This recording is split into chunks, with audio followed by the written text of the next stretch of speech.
दैत्य दंभिकासुर अपनी दूसरी गुत्थी कहना आरंभ करता है। सुनो राजा, सिंधुपुर राज्य पर समरवीर नाम का एक बड़ा दयालु और प्रतापी राजा राज करता था। वो अपनी प्रजा की हर यथासंभव मदद किया करता था। एक दिन उसके दरबार में एक बनिया अपने 3 अंधे पुत्रों के साथ आया। सबने राजा को प्रणाम किया। बनिया राजा से बोला, महाराज, मैं इस समय बहुत विपदा में हूँ, कृपया मुझे 1000 स्वर्ण मुद्राएं कर्ज दें, मैं 6 माह बाद वापस कर दूंगा। हे राजन, तब तक मैं इन स्वर्ण मुद्राओं के बदले अपने 3 बेटों को आपके पास गिरवी रख दूंगा। बनिए की बात सुन राजा बोला, आपके 3 पुत्र तो अंधे हैं, भला ये मेरे किस काम के? बनिया बोला, ऐसा न कहें राजन, मेरे 3 बेटे बहुत गुणी हैं। पहला लड़का घोड़ों की पहचान में अद्वितीय है, दूसरा लड़का आभूषणों का अद्भुत पारखी है और तीसरा लड़का शस्त्रों का पारखी है। बनिए की ये बात सुन राजा को बहुत आश्चर्य हुआ। बोला, पर ये कैसे संभव है? बनिया बोला, महाराज, मेरे बेटे स्पर्श और गंध के आधार पर कार्य करते हैं। अगर इनकी एक भी बात गलत निकले तो आप इनकी गर्दनें उड़ा देना और मेरे आने पर मुझे भी दंड देना। बनिए की बात से राजा समरवीर सहमत हो जाता है। उसने बनिए की मांग के अनुसार उसको 1000 स्वर्ण मुद्राएं दे दी।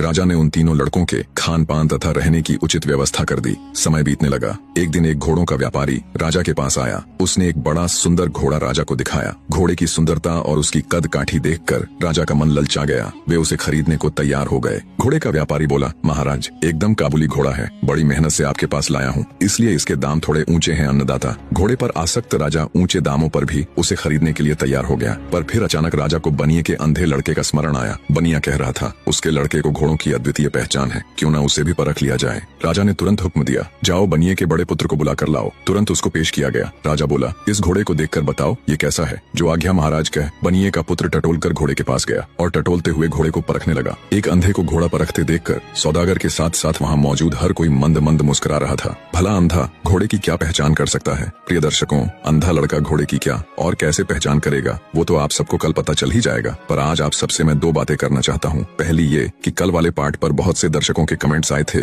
आपने वो कहानी बीच में छोड़कर दूसरी शुरू कर दी, तो उन भाइयों बहनों को बता दूं कि वो पार्ट भी इसी कहानी का हिस्सा है। जब पूरा देखोगे तो समझ आ जाएगा और मैं अपनी किसी भी कहानी को अधूरा नहीं छोड़ता। दूसरी बात ये कि हर रोज 3 मिनट का वीडियो बनाने में पूरा दिन लग जाता है। कई भाई कहते हैं कि डेली के 3 पार्ट लाओ, 4 पार्ट लाओ, तो अभी ऐसा पॉसिबल नहीं है मेरे प्रिय दर्शकों। अगर आप पेशेंस नहीं रख पा रहे हैं तो लॉन्ग वीडियो देख लिया करो, क्योंकि ज्यों ही स्टोरी के 8 से 10 पार्ट बन जाते हैं मैं उन्हें कंबाइन करके लॉन्ग वीडियो डाल देता हूँ। आप सबके इतने प्यार